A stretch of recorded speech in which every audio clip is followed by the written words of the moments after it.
se 70% e mërgatës, e diasporës, janë shqiptarë. Edhe këtu dikush është për kujdes që kjo kategori, 70% e popullatës, që është në diasporë, mërgata jonë, ti pamundsohet e drejta e votës.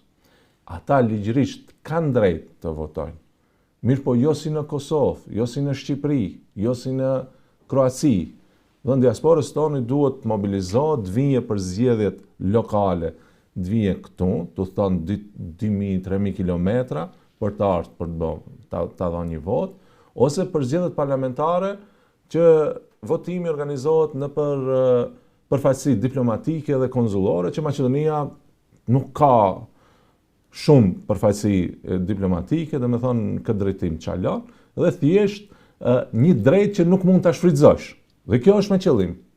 Me qëllim për shkak se shqiptarët nuk duhet të marrin vota shumë, shqiptarët duhet mbaren tash në zgjedhjet lokale për të tjerë për të zgjedhur kryetarët e komunave, numri i deputetëve shqiptarë të jetë më i vogël, edhe kështu me radhë. Do të thonë, pastër anti-shqiptare.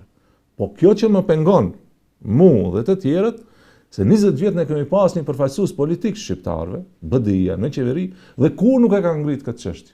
Përkundrazi, u bë pjesë e politikës anti-shqiptare.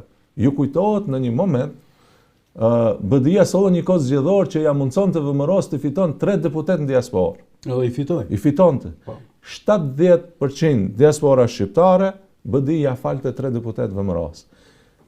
Pas marrëveshjes Përzhinës, ju kujtohet, ndodhi edhe një skandal tjetër, i fshin nga lista e votuesit mbi 30.000-50.000 shqiptarë.